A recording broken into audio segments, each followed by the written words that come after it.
plus money and chasing your dreams. Easy beat, turn the place, everything. Marriage and relationships are not about rings. Trying to raise a family is so insane. He tries to keep politics off the brain, but sending in the questions he might just scream. Business and entrepreneurship is his thing. There is society, then there is reality. That's my dad. That's my dad. Welcome. I am BBT, and you can ask me anything. How y'all doing today? Happy hump day. Hump day. Hump. Hope you're having a great Wednesday. Mine has been action-packed so far. I got to go and pick up my truck today. Super excited about that. I stepped out of my comfort zone. I got to pick up. And then I stepped outside of my comfort zone again. I got some work done to it. Hopefully, it is as good as advertised, and I enjoy it, and I share it with you. So looking forward to picking it up and seeing what they came back with. So, yeah. And then I got to deal with my son getting in trouble. I mean, I guess that's the joy of being a parent.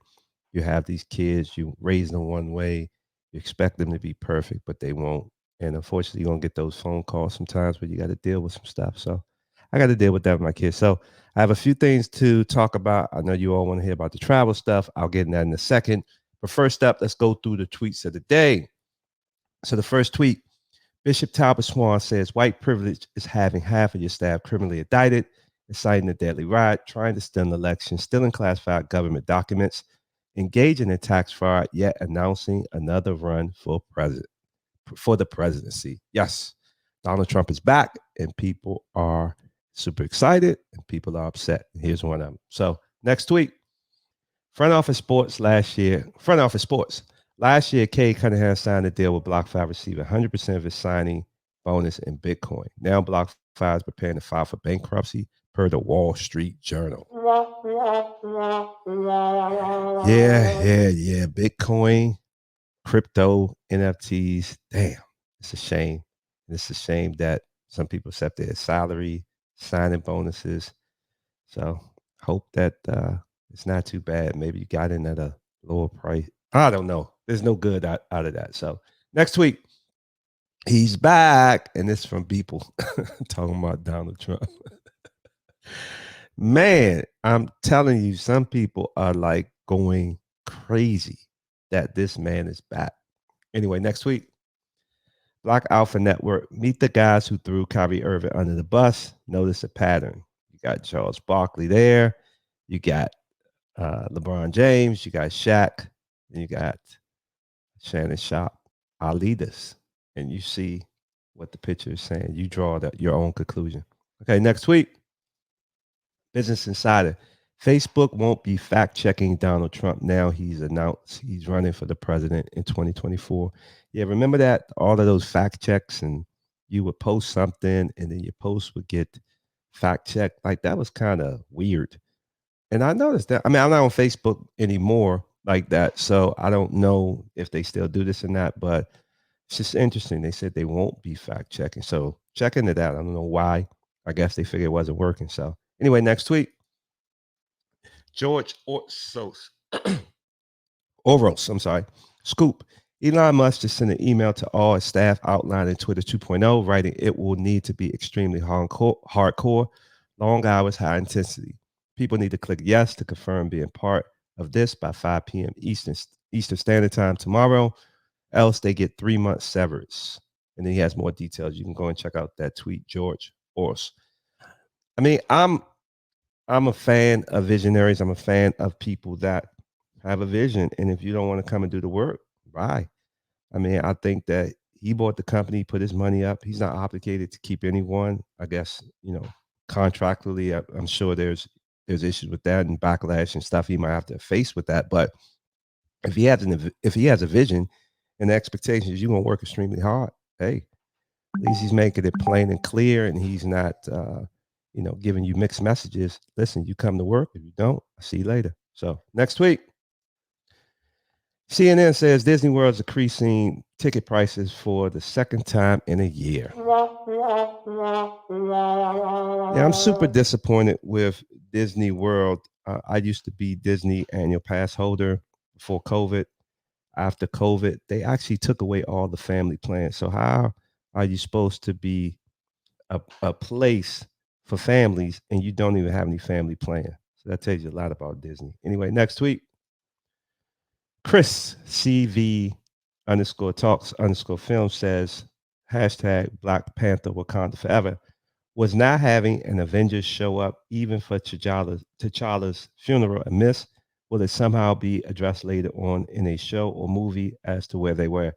Yeah, the more I think about it, when I saw this tweet, I was like, damn, like that's right. No Avengers. Usually they have the others from all the movies in the Marvel series to participate. They did that with the funeral of Tony Stark. They did that with the funeral of Captain America. But for some reason, nobody was there for T'Challa's funeral in Black Panther 2. So what do you think about that? Was that a racist undertone? No, I'm not I'm not suggesting that, but I just thought it was very interesting that no one was there. They should have been there. But anyway, those are your tweets of the day. Tweet, tweet, tweet, tweet, tweet, tweet. So yeah, I'm gonna do something different. Thank you all for coming over to hear my recap of our trip to the Maldives. So I want to show you some videos. I'm going to share my experience with you, and then we'll go from there. So I'm gonna come off camera, and I'm going to share some videos, and then we'll go from there. So anyway, 2020 was the year of COVID-19, and 2021 was the year of trying to get my finances back on track. In 2022, it was time to get back doing the things that we love, just traveling and take a trip with my family during the summer. In May, I started looking at, I have a spreadsheet that I keep. And what I do is, let me make this a little bit bigger. What I do is I track like, um, nonstop flights versus flights that have multiple stops, the flight time, the airline, and then I go into hotel names. So I use different websites, and I'll talk about that in a second. But basically, this spreadsheet just tracks all of the information. And then at the end, I see the price. And then from there, I make the determination of where we're going to go based on price, based on flight time, based on the type of hotels, based on whether or not we've been there before or not. So then I started looking. I wanted to go somewhere different, so I put in information into my travel spreadsheet to find the best and most cost effective options. I checked out places like Spain, Italy, Portugal, and even as far as Sri Lanka. We were going for 2 weeks, so we had some time to explore and wanted to go somewhere different. I prefer to fly nonstop, but that isn't always an option. There was a number of things to consider for this trip. Was what was the weather like, where to go, where to stay, what to see, what to do, and where to eat. So me, I usually do a Google search, best place to go in the month. This particular month was July. So I break down. So I kind of reference that to my spreadsheet as well. So because typically when you do that search and you're trying to find out where the best places to go, it's going to factor in weather. It's going to factor in a lot of different things that you may not be aware of. And I like to try to do so much in one time, so I could easily plug in all the numbers, and then I could easily scratch out the ones that I don't want to do based on price. And then, like I said, I cross reference with the website in order to determine where the best place to go in that particular time frame. So after living in Miami, Florida for the past 7 years, I was sort of open to the idea of traveling to cold weather, but I didn't necessarily want to do cold weather, but that was an option. So I'm open to everything at this point. So with my analysis, to complete my travel spreadsheet, I go to Kayak and click on Explore to get prices of flights all over the world from my home location based on the dates I put in. Then I compare flight prices using Google Flights, Expedia, and Southwest, if that's applicable, because Southwest doesn't do a lot of travel or flights outside of the country. After that, I go to Expedia and I search for resorts and locations based on their ratings, their price, and things like that. And lastly, I put in prices in the spreadsheet and it calculates the estimated total price based on the number of days of travel. Now, Once I have the total cost for flight, and you can kind of see this kind of goes at the end of the sheet. Once I have the total cost of the flight and hotel, I indicate whether the resort is all inclusive or if we'll rent a car to determine the estimated daily expenses. Now, I don't typically rent cars when I go out of the country, but it depends. It depends on where I go and if we want to explore, we want to try to do it on our own. With Uber and things like that, it's kind of pointless because you could pretty much get around in Uber and stuff like that. So, me personally, I always choose hotels because I love luxury hotels. I'm not an Airbnb person. Once again, I focus on luxury travel. And once I have all this information, the formulas are calculated, and I get the grand total. Let's see here, get the grand total. I now have the information I need to determine what's the best destination based on my budget. So I don't remember exactly in terms of what my budget was, but I was somewhat being cheap because, once again, I'm still trying to recover a lot from just financial things that I've had to deal with over the past couple of years due to COVID, due to business slowing down. I actually bought out my business partner, so it's a lot of things that I had to factor in. So why did I pick the Maldives? Everything starts with flight prices during the flight and how long we are traveling. Although my kids are getting older, they're still younger, they're 11 and 9. I tried not to spend too much money on plane tickets. Based on my analysis, the finalists were Santorini, Greece, Maldives, or Dubai. We got some feedback from friends, and we both agreed that Greece would be better if it was just the two of us. So it was Maldives or Dubai, and we decided to go to both. Yes, yes, yes. Like, let's go to boat. Let's go to boat. Let's go to boat. Yeah. So, I mean, I just talk about that a little bit. Like, I, I'm the type where because I'm so conscious of my flying, I like to stay at the places where there's a layover. So, if it takes 20 hours to get to Maldives, it's typically stopping somewhere interesting. So, based on the numbers and factoring it, it would have made more sense. It would have made sense to fly to Dubai and then stay there and then fly to the Maldives. But when I was doing all my pricing and breaking everything down and going through different scenarios, and you can see that here. When I let me go to the second tab. When I break it down to the finalists, I go through different scenarios like flying to Dubai, flying to um, Qatar, flying to Istanbul, flying to Mali, from which one, like where are the best prices. So I go through different scenarios, and that's how I determine, okay, even though we're going to do Maldives and Dubai, where are we going to stay first, and then where are we going to end up? Because I'm looking at flights from Dubai to Miami. I'm looking at Miami to Qatar. I'm looking at all of these different scenarios. So after doing all of that, it came to the conclusion that we would leave Miami and we would fly into Qatar. We would lay over for 4 hours and then we would take a float. I think it's like a 4 hour flight from Qatar to the Maldives. So it wasn't too bad. I think the flight to Qatar is about 15 hours. And then the flight to Maldives, like I said, is about 4. And it was only like a 4 hour layover. The airport at Qatar is really nice. They have rest areas, they have lounges. So we make sure we try to schedule those in advance so we could just relax until our flight is ready to go. We ended up picking the Baros Maldives. And the thing about Maldives, when you look at the images, everything looks so nice. Once again, I use Google. I go to Google and I say, what are the best luxury hotels in the Maldives? And then I start to break it down. And then it came down to Baros Maldives in the Four Seasons. So I'm looking at, do they have a gym? Do they have a spa? What are some of um, the amenities that each have? And I narrowed it down to Barrows.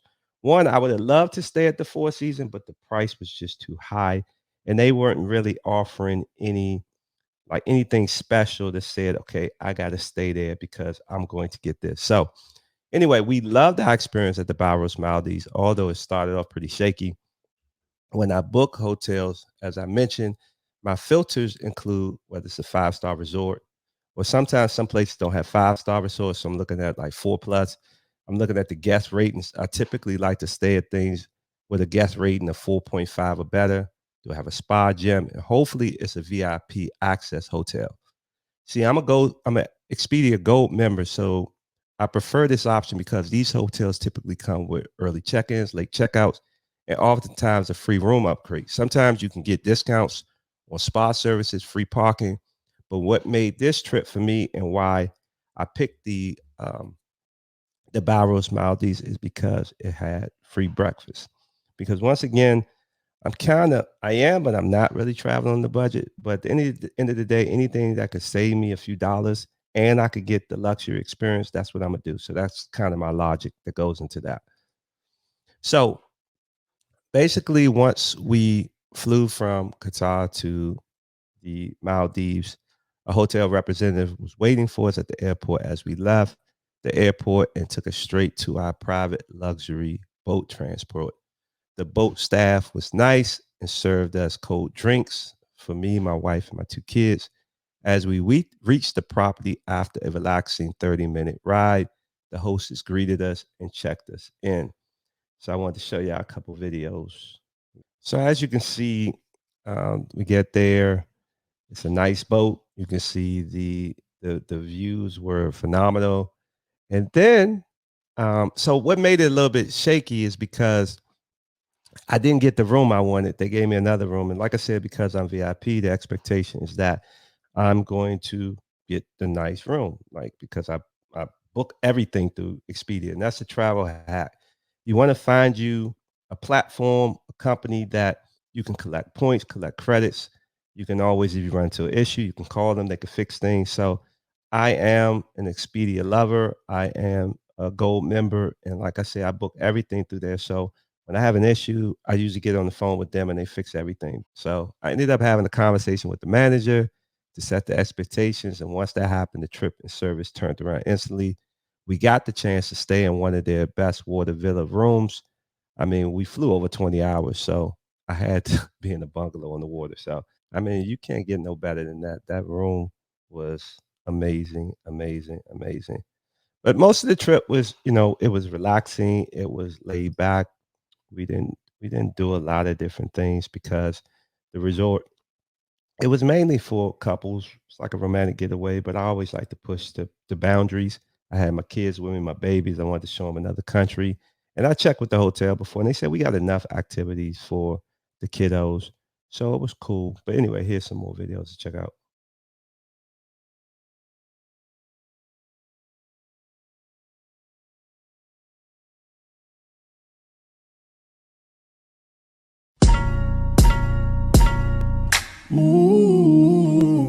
Most of the trip, it was doing those things, laying around, relaxing, going to the spa. We did do snorkeling. We did a little bit of snorkeling, and the snorkeling was fantastic because the property is on a lagoon. Phenomenal, phenomenal, phenomenal. But there wasn't a lot to do. So after a while, we kind of me and my wife we looked at each other. I think I booked it for 4 days. I think 5 days, 4 nights. No, 4 days, 4 days, 3 nights.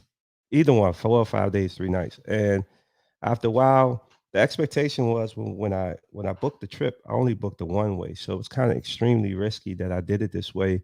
But it was like I didn't know how affordable the Maldives was. I didn't know how much we were gonna like it. So I said, okay, we're gonna book for 4 days. If we like it, we'll extend the trip and then we'll just come back and go to Dubai after. After about 4 days, we were ready to go. I mean, the property was so beautiful. You didn't want to leave the room. We slept a lot. Obviously, when you travel that far, the time difference. So we slept a lot. We ate good at the breakfast. But for the most part, it was there was not a lot to do. You saw us playing ping pong. We did the snorkeling. We went to the pool. We got in the pool at our villa. There was a beach. There's like a beach area on the property, so it was all around nice. But after a while, I was like, okay, I like the Maldives, but it's time to get up out of here. So basically, it rained a little bit, but overall, the trip was amazing. You really did not want to leave the room, like I said, but when you did, the views were out of this world. Spa was dope, and the snorkeling was fantastic. The property was on a private island with a really nice lagoon around it. The food was really good at all of the restaurants. The only real problem was it was really pricey. So it was great that we did have the free breakfast. If I had to do it all over again, I would definitely go back. I would go back to the Maldives. I wouldn't take the kids. It would just be me and my wife, and I would go with a bigger budget. I mean, it's kind of like it's an exotic place. It's really, really nice. We didn't get an opportunity to go to the local, go hang out with the locals because once you go to the Maldives, you're kind of locked in that location. And if you want to go to the local island or go other places, you got to basically take the boat. And I think it was like $500 per person. And we was like, nah, we didn't have a budget to do that. So we didn't get a chance to do that. So if I did go back, I would definitely go and experience, have some time to interact and experience the local scene. But overall, it was amazing, great experience. That's it. That's it for me. I don't have much else. Definitely, if you have any questions or any travel hacks that I do, please just let me know. Like I'm always willing to share some of the things I do. Like I said, definitely, please use like one platform, book all your trips, get your points, use your points, make sure they got good customer service. So yeah, I think that's it. All right, take care. I'm out.